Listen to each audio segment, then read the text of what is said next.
Well, we're out downtown in Corpus Christi right now. There's a lot of stuff going on downtown right now. We have the Buck Days Pro Rodeo and Carnival going on one side of the town. The other side of the town has a pro boat show that's going on. So there's a lot of activity downtown, but what's bringing us downtown right now is that there's a first-time find that was just published. We were at the studio looking up a couple of things and saw the dean come up that there's a first-time find out here. So amongst all the people that are down here, we're gonna go try and see if we can just sneak in, find the cache, and get us a first-time find for the show. So let's go caching.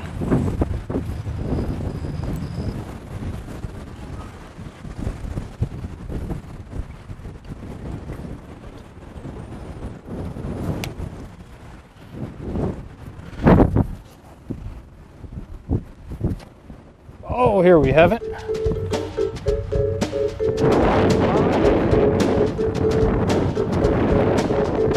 And let's see if we're the first ones out here. Not exactly sure why we're camoed for a light pole cache. Will be. And we are the first to find. Into the wind. Sweet.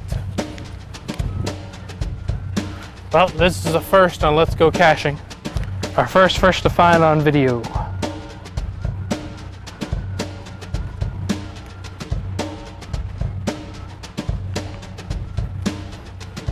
Well, we've signed the log that we were the first to find. We traded out the little bug that was left in it for an Intel pin. Just want to show you a little bit about this micro. It's like a little matchbox container, has a couple of magnets that have been taped onto the container so it fits underneath the light post. And the log in it was on right in the rain paper, so it's gonna be great in this humid air here in Corpus. So now what I'm gonna do is make sure that nobody's kind of looking around or walking close to us, and I'm gonna walk over and put it back.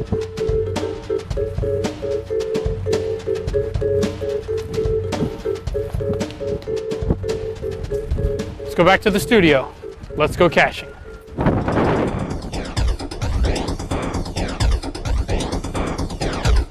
Well, welcome back. Hope you enjoyed that first time find. We're glad we could get out there and find it. There's a lot going on with Buck Days and everything here in Corpus. We're here back in the studio with Mondo, asking him a couple of questions about geocaching. Went through some advanced, or kind of some extreme geocaching at the beginning, but have you had any experiences here in Corpus about going out and getting some local finds around here? Actually, I did. There was one, there's a couple. There's one that the end of Holly Road, where it used to be a railroad track way long time ago. And now you have to kind of drive around a hill. And it takes a little bit of four-wheel driving to get back there. But after that, it's just a solid caliche road. And you get back to the old railroad track bridge where a lot of people fish. And there was one back there in an ammo can.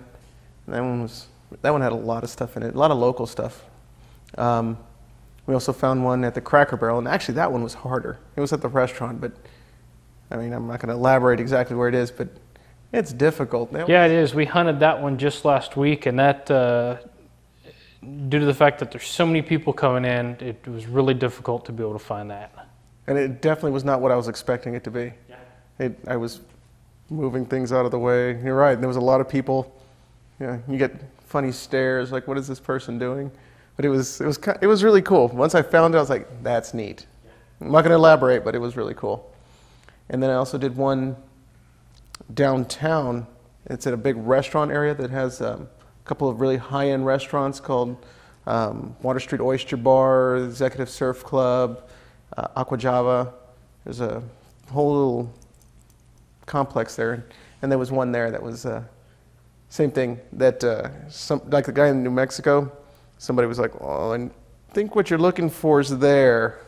Yeah, so it definitely shows that you don't have to be out kayaking or off-roading or anything for them to be really fun. They're just right there in plain view, and I think those were almost harder. We want to thank you for coming into the studios today and sharing your interesting geocaching stories. If you have any geocaching stories on your own out there, we'd love to hear from them, or we'd love to have you go out and shoot video and send those to us.